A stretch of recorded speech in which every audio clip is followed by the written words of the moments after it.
मोदी सरकार के 11 साल पूरे होने पर सांसद अतुल गर्ग ने मोदी सरकार की उपलब्धियों के बारे में जानकारी दी। उन्होंने कहा कि आज भारत वैश्विक पटल पर एक शक्ति के रूप में उभर रहा है। उन्होंने कहा कि मिडिल क्लास को मोदी सरकार ने इनकम टैक्स में छूट देकर बड़ी राहत दी है। उन्होंने ये भी कहा कि आज भारत इतना सशक्त है कि पूरी दुनिया में किसी भी देश से हथियार खरीद सकता है। एक कार्यक्रम के दौरान सांसद अतुल गर्ग और महापौर सुनीता दयाल ने मोदी सरकार की उपलब्धियां गिनाई। गाजियाबाद के सांसद अतुल गर्ग ने कहा कि केंद्र की मोदी सरकार ने बीते 11 सालों में सेवा को संकल्प, अनुशासन को संस्कृति, सुरक्षा को सर्वोच्च प्राथमिकता बनाकर भारत को विश्वसनीय शक्ति के रूप में स्थापित किया है। नया भारत आतंक को अब मुंहतोड़ जवाब दे रहा है। आज हमारा देश रक्षा के क्षेत्र में आत्मनिर्भर होकर ब्रह्मोस, तेजस, प्रचंड जैसे स्वदेशी शौर्य का निर्माण और निर्यात कर रहा है। डीबीटी के माध्यम से 44 करोड़ रुपए से अधिक की राशि सीधे लाभार्थियों के खाते में पहुंची है। डीबीटी ने बिचौलियों की पूर्ण रूप से समाप्ति कर दी है। 25 करोड़ से ज्यादा लोग गरीबी रेखा से बाहर आए हैं। 55 करोड़ से अधिक जनधन खाता खुल चुके हैं। टेक्नोलॉजी के माध्यम से पारदर्शिता लाई गई है।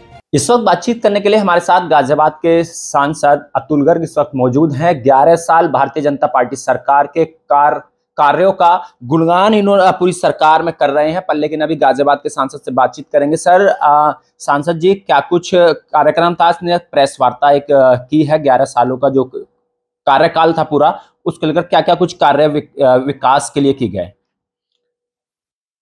देखिए, देश के अंदर हमने बहुत बड़ी मात्रा में काम किए गए हैं, जिसका बखान हो ही नहीं सकता है। इतने ज्यादा काम हुए हैं।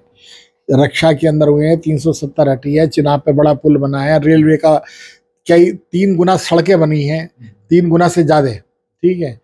और देश की जो इनकम है वो कई गुना बढ़ी है। जीएसटी हमने लागू किया, जिससे देश के अंदर टैक्सेशन में एक रूपता आई है, नियमों में कमी आई है और बेरोजगारी बहुत तेजी से घटी है, गरीबी बहुत तेजी से कम हुई है।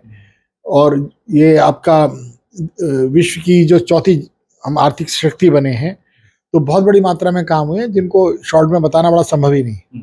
तो सर, गाजियाबाद की बात करें तो गाजियाबाद में कई ऐसे विकास कार्य आपके द्वारा भी किए गए और अन्य सांसद रहे उनके द्वारा भी कार्य किए। सर, ऐसे कुछ क्या क्या कुछ कार्य हैं जो गाजियाबाद को अपार चढ़ाव जो है विकसित की ओर ले जा रहे हैं?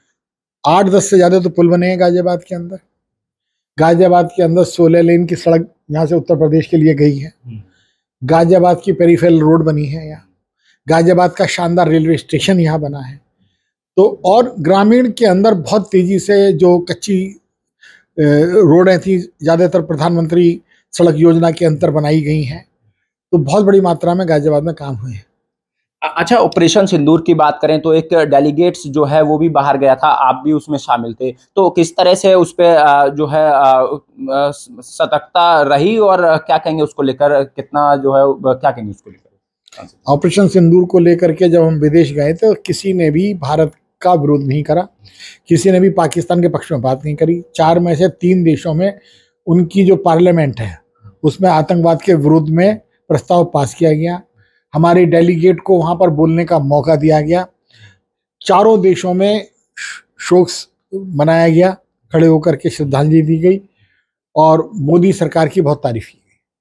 चलिए, धन्यवाद। तो आज सांसद अतुल गर्ग ने प्रेस वार्ता कर जो 11 साल का कार्यकाल था भारतीय जनता पार्टी सरकार का, तमाम जो विकास कार्य थे उनकी बातें भी कहीं और गाजियाबाद में तमाम जो कार्य हैं, जैसे कि जीडीए द्वारा जो लाई गई हरनंदीपुरम जो योजना है उस पर भी लगातार काम चल रहा है। और रेलवे स्टेशन की बात करें तो गाजियाबाद का रेलवे स्टेशन भी जल्द विकसित होकर एक बेहतर जो है रेलवे स्टेशन बनकर गाजियाबाद के लिए उभरेगा। गाजियाबाद से दैनिक भास्कर के लिए सुनील गौतम।